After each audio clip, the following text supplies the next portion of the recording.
नमस्कार, मैं सुरेश चौहान के और आप देख रहे हैं राष्ट्रीय स्वयंसेवक संघ के 100 वर्ष पूर्ण होने के उपलक्ष्य में राष्ट्र निर्माण की शताब्दी की कथा हम आपके सामने लेकर आ रहे हैं, जिसका नाम हमने दिया है संघ गाथा। अभी तक आप 6 एपिसोड देख चुके हैं। जबरदस्त रिस्पॉन्स है। खास करके जो लोग संघ के नहीं है उनको संघ का इतिहास, वर्तमान और भविष्य समझने को मिल रहा है। आज 7वां एपिसोड लेकर हम आपके सामने हैं, जिसका विषय है शक्ति, समरसता और सेवा, संघ की मूल त्रयी। ये संघ की जो मूल त्रयी है, ये समझना इसलिए भी जरूरी है क्योंकि शक्ति जो रक्षा करे, समरसता जो सबको जोड़े और सेवा जो सबके लिए समर्पित रहे, यह 3 सूत्र है जिनसे संघ का जीवन बुना गया है। संघ का उद्देश्य केवल संगठन बनाना नहीं है, बल्कि उस संगठन में ऐसा जीवन भरना है जिसमें शक्ति भी हो, करुणा भी हो और एकता भी हो। डॉक्टर हेडगेवार जी ने जब यह यात्रा शुरू की, तब हिंदुस्तान की विदेशी शासन की बेड़ियों में जकड़ी हुई व्यवस्था थी। समाज विभाजित था, आत्मविश्वास पूर्णतः टूटा हुआ था। ऐसे में उन्होंने कहा, हमें केवल स्वतंत्रता नहीं चाहिए, हमें एक ऐसा समाज चाहिए जो स्वयं अपने बल पर खड़ा हो। आज हम उसी समाज की 3 शाश्वत शक्तियों को समझेंगे: शक्ति, समरसता और सेवा। मैं समय हूँ, युगों से देखा है मैंने। जब समाज में शक्ति थी तब आक्रमण असफल हुए, जब समरसता थी तब साम्राज्य टिके, और जब सेवा थी तब संस्कृति जीवित रही। जब ये तीनों टूटे तब सभ्यताएं बिखर गईं। आज इस भूमि पर यह त्रयी फिर एक बार जन्म ले चुकी है, शाखा के प्रत्येक स्वयंसेवक में, जिसकी नसों में अनुशासन और धड़कन में राष्ट्र है। मैं भगवा ध्वज हूँ। मेरे रंग में 3 भाव हैं: वीरता की ज्वाला, करुणा की गहराई और एकता की ऊष्मा। शाखा में जब मैं लहराता हूँ तब केवल झंडा नहीं, 3 सिद्धांत भी साथ उठते हैं: शक्ति, समरसता और सेवा। शक्ति मुझे ऊंचा रखती है, समरसता मुझे स्थिर रखती है और सेवा मुझे जीवित रखती है। मैं भारत माता हूँ। मेरे पुत्रों ने इन तीनों को अपने जीवन का धर्म बना लिया है। शक्ति उनके लिए अहंकार नहीं, जिम्मेदारी है। समरसता उनके लिए नारा नहीं, संस्कार है। और सेवा उनके लिए प्रदर्शन नहीं, तपस्या है। यही मेरा गर्व है कि मेरे इस युग में ऐसे संत सैनिक हैं जो शक्ति में नम्रता, सेवा में दृढ़ता और समरसता में करुणा रखते हैं। संघ ने हमें सिखाया, शक्ति बिना सेवा अधूरी है और सेवा बिना समरसता अधर्म है।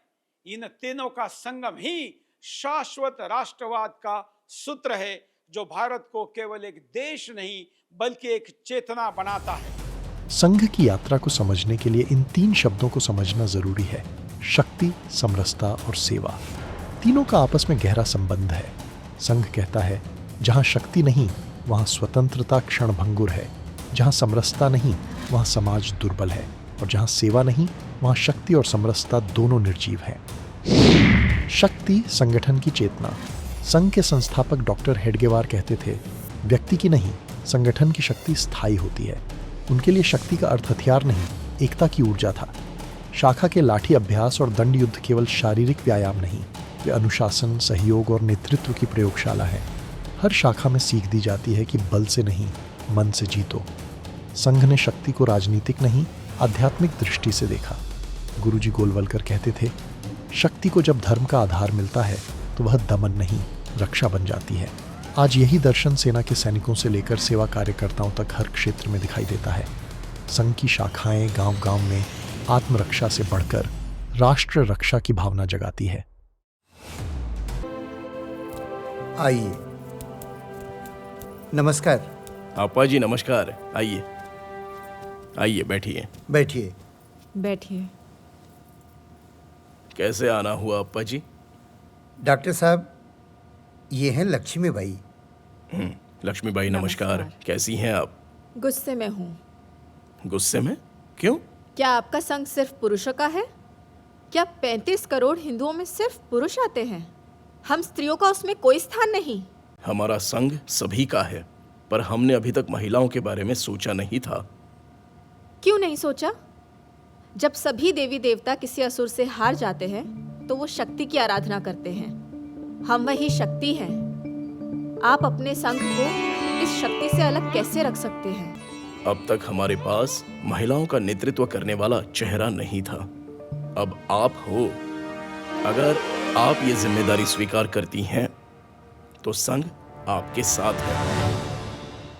मेरा बेटा शाखा जाता है।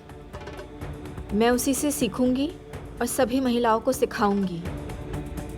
अप्पा जी आपका सहयोग करेंगे।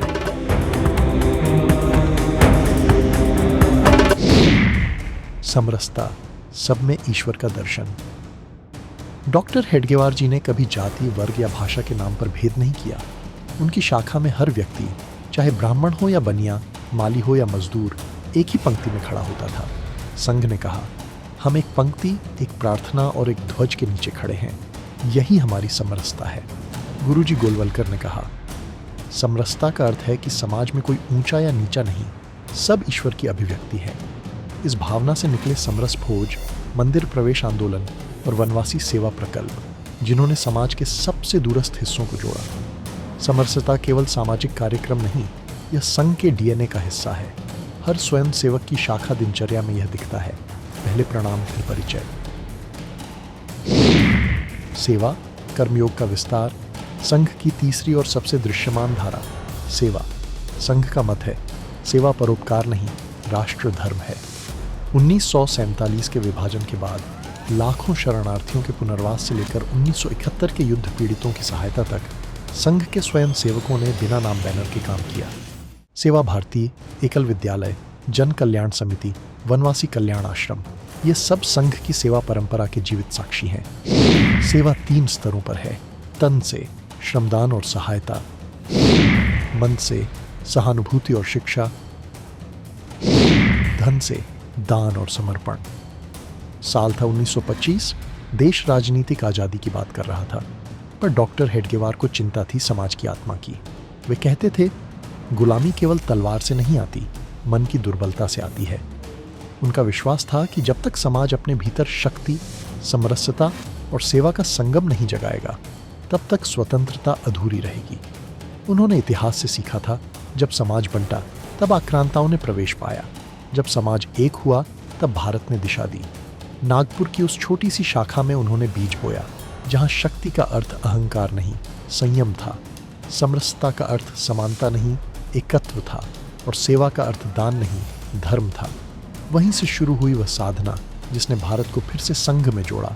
एक राष्ट्र, एक चेतना, एक संस्कृति। जब देश स्वतंत्र हुआ तब हर एक देश के अलग अलग प्रदेश के अलग अलग सहकारिता के कायदे बने, कानून बने, और उसके बाद एक नया रूप स्वतंत्रता के बाद इस सहकार ने लिया है। लेकिन ऐसा देखा गया है कि सहकारिता का यह क्षेत्र बड़ा है, लेकिन इसमें संस्कार का अभाव है। तो फिर राष्ट्रीय स्वयंसेवक संघ की प्रेरणा से सहकार भारती की स्थापना 1978 में हुई। राष्ट्रीय स्वयंसेवक संघ के प्रचारक श्रद्धेय लक्ष्मणराव जी इनामदार, जिनको वकील साहब के रूप में जाना जाता था, उन्होंने इस सहकार भारती संगठन की स्थापना की और उनके माध्यम से इस सहकार क्षेत्र की सारी संगठनाएं एक छत्र के नीचे आए और ये सारी संस्कारित सारी संस्था हो, इस दृष्टि से भी प्रयास हुआ। तो निरंतर आज 46-47 करीब करीब वर्ष हो रहे हम इस क्षेत्र में काम कर रहे हैं। व्यक्ति के द्वारा चलने वाले काम गति से आगे बढ़ते हैं, बहुत जल्दी अपने लक्ष्य को प्राप्त भी करते। हम सब जानते हैं, श्रेष्ठ महात्माओं ने काम, श्रेष्ठ कार्य खड़े किए हैं।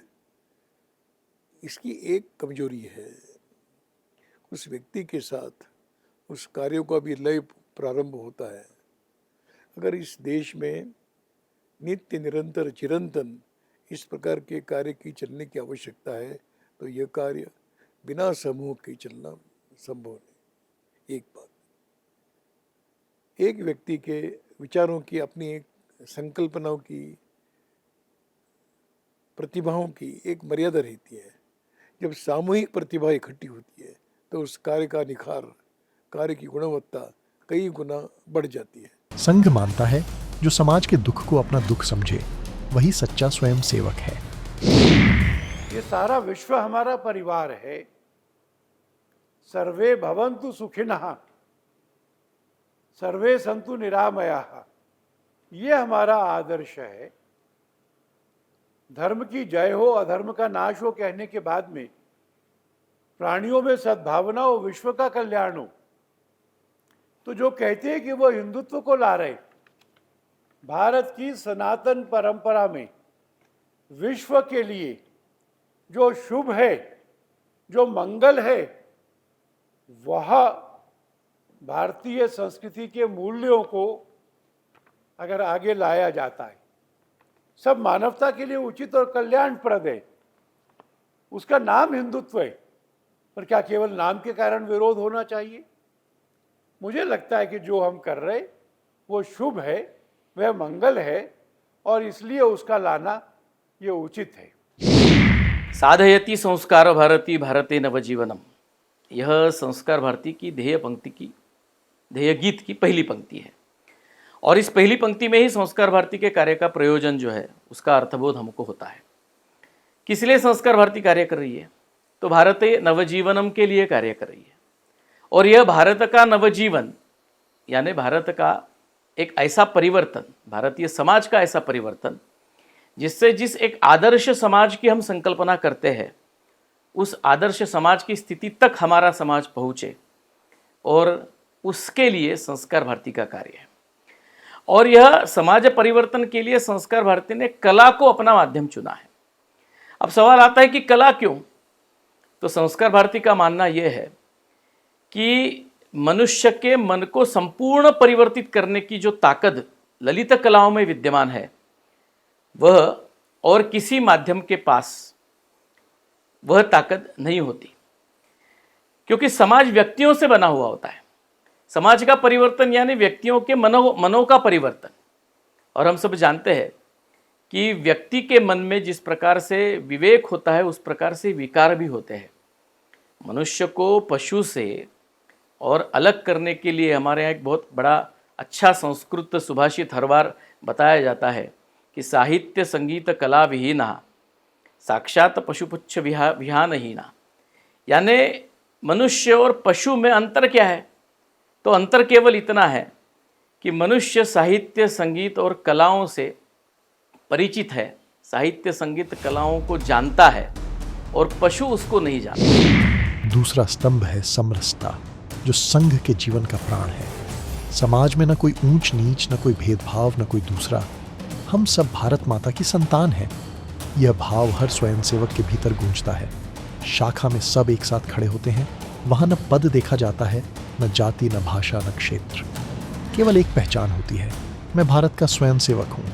यही भाव समरसता को जीवंत बनाता है। संघ ने हमेशा कहा, विविधता हमारी शक्ति है, विभाजन नहीं। इस देश के जो अपनी जनसंख्या आबादी है 140 करोड़ का अपना देश है, और सहकारिता से जुड़े हुए करीब करीब 40 करोड़ लोग इस देश में हैं। हमारे देश में करीब करीब 8 लाख सहकारी संस्था है, और उसमें से आधी यानी 3.5 से 4 लाख सहकारी संस्था है केवल महाराष्ट्र में। तो इतना बड़ा व्याप इस सहकारी संस्था का है। तो ये सारी सहकारी संस्थाओं को ठीक सुचारू रूप से चले, उसको प्रशिक्षण दे, और इन सारी सहकारी संस्थाओं के माध्यम से इस देश में अर्थव्यवस्था ठीक रहे। जो गरीब लोग हैं, जो शोषित पीड़ित लोग हैं, उनको मदद करने के लिए ये सारी सहकारी संस्था स्थापन हुई है। और ये सारी सहकारी संस्था ठीक रूप से चलने के लिए सहकार भारती निरंतर प्रयास कर रही है। तीसरा स्तंभ है सेवा, जो संघ के कार्य का आधार है। जब कहीं बाढ़ आती है, भूकंप आता है या महामारी फैलती है, वहां सबसे पहले जो दिखाई देते हैं वे होते हैं भगवा गमछा पहने स्वयंसेवक। बिना प्रचार, बिना पुरस्कार, बस निस्वार्थ भाव से सेवा। ये वही सेवा है जो व्यक्ति से लेकर राष्ट्र तक के उत्थान का माध्यम बनती है। संघ का सेवा कार्य केवल सहायता नहीं, बल्कि आत्मीयता का विस्तार है, जहां दूसरे के धूप को अपना धूप माना जाता है। दिल्ली के रीजनल कमांडेंट ने कहा कि हमको ट्रैफिक पुलिस को दूसरे कामों में लगाने की जरूरत है। क्या आप दिल्ली का ट्रैफिक संभाल सकते? संघ ने कहा संभालेंगे, क्या दिक्कत है? और लोगों ने अगले दिन चौराहे पर देखा, पूर्ण गणवेश पहन करके, एक पुलिस वाला नहीं, संघ का वेश पहन करके चौराहे पर जो खड़ा है वो तो हमारे यहाँ के कॉलेज का प्रिंसिपल है। ये कॉलेज में पढ़ाता है। ये तीसरा आदमी ये डॉक्टर है, वकील है। जितने दिन की आवश्यकता थी उतने दिन ये लोग बाकी सब काम बंद करके, प्रतिष्ठा का काम है कि नहीं इसकी चिंता नहीं, देश का काम है, इसलिए उन्होंने इन तीनों स्तंभों शक्ति, समरसता और सेवा का संगम ही संघ की आत्मा है। शक्ति से संघ ने समाज को सजग किया, समरसता से जोड़ा और सेवा से स्पंदित किया। यही कारण है कि आज करोड़ों स्वयंसेवक गांव-गांव, शहर-शहर में केवल एक उद्देश्य लेकर कार्यरत है कि भारत केवल भौगोलिक इकाई नहीं बल्कि जीवंत राष्ट्र चेतना है। इसका मतलब है कि प्राचीन काल से चली हुई कुछ विशेषताओं को ही उन्होंने अपने कार्य को उसके साथ जोड़ दिया। आज अगर हिंदू समाज और भारत अगर शेष है तो कई कारणों से है। समय पर संत, सन्यासी, महापुरुष हुए, पुरुषार्थ करने वाले शूरवीर हुए, समाज में आने वाली भिन्न भिन्न प्रकार की कुरीतियों को समाप्त करते हुए समाज जीवन शुद्ध बना रहे, इसके लिए प्रयत्न करते रहे। सामान्य व्यक्ति संस्कारित हो, ये क्रम, ये कार्य कई वर्षों से चला आ रहा है। हम मानते हैं कि उसी कार्य का आज के वर्तमान में अगर कोई नाम है तो वो राष्ट्रीय स्वयंसेवक संघ है।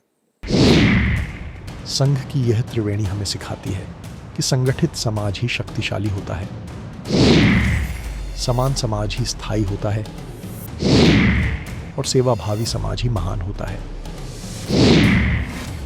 संघ के इतिहास में सेवा, शक्ति और समरसता ये केवल विचार नहीं, घटनाएं हैं। 1948 के बाद जब संघ पर प्रतिबंध लगा तो स्वयं सेवकों ने निराश होने के बजाय सेवा शिविर लगाए। 1975 में जब देश में आपातकाल लगा तो हजारों स्वयं सेवक जेलों में भी शाखा अनुशासन निभाते रहे।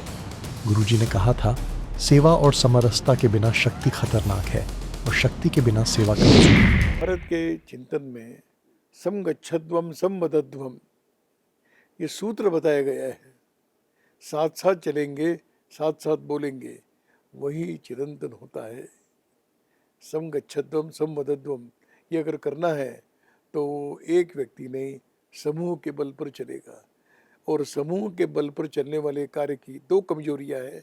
एक, उसके निर्णय होने में समय लगता है, लक्ष्य प्राप्त करने में भी समय लगता है। उसको संघ ने स्वीकार किया, समय लगेगा परंतु सब मिलकर जाएंगे। संघ ने इस वाक्य को अपने जीवन में उतारा। 1962 में चीन युद्ध के समय, 1971 में बांग्लादेश के शरणार्थियों की सहायता के समय और 2019 में कोविड-19 महामारी के दौरान हर बार संघ के स्वयंसेवक सबसे पहले मैदान में पहुंचे। संघ की शताब्दी ये एक 100 साल की यात्रा है। इस 100 साल की यात्रा में बहुत पड़ाव आ गए, लेकिन 100 साल में जन समर्थन भी बहुत सारा मिला, संघर्ष भी बहुत करना पड़ा, लेकिन अभी समाज संघ के कार्य के साथ है।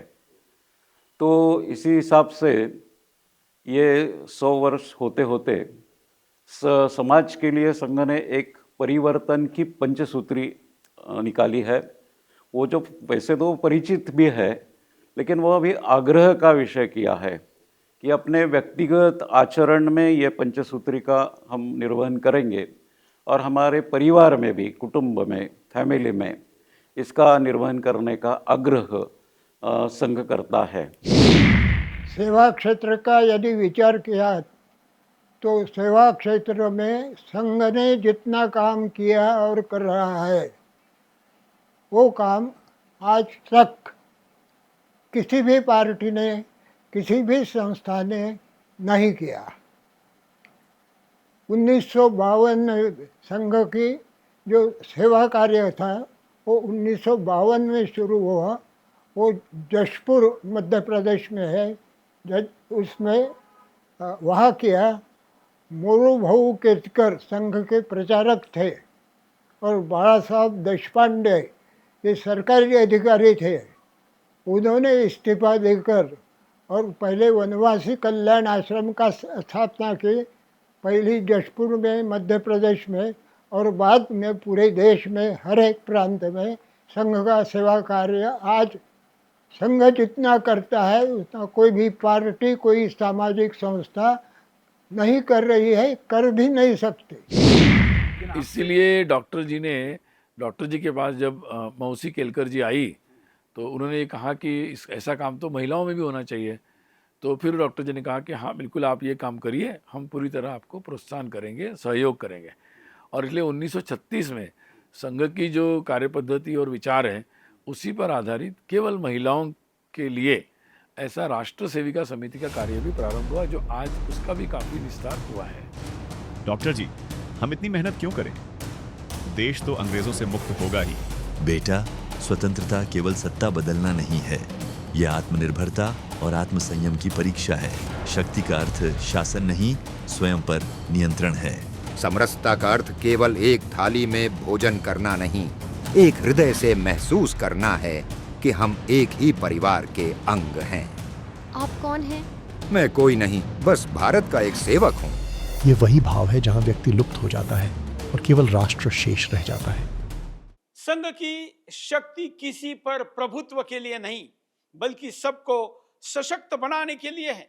संघ की समरसता किसी जाति या वर्ग की नहीं, बल्कि उस भारत माता की है जिसके लिए हर हृदय धड़कता है। और संघ की सेवा किसी व्यक्ति के नाम से नहीं, बल्कि राष्ट्र के नाम से होती है। यही तीन सूत्र शक्ति, समरसता और सेवा संघ को केवल संगठन नहीं, एक साधना बनाते हैं। तो आज के एपिसोड में आपने देखा 7वें एपिसोड में, अब हम 8वां एपिसोड भी आपके सामने लेकर आएंगे। हम विश्व के सबसे बड़े संगठन की सबसे बड़ी यात्रा की ये गाथा आपके सामने बता रहे हैं। केवल आपने सुननी नहीं है, लोगों को भी बतानी है। हमारा आपका ये प्रयास संयुक्त रूप से जारी रखते हैं। नमस्कार।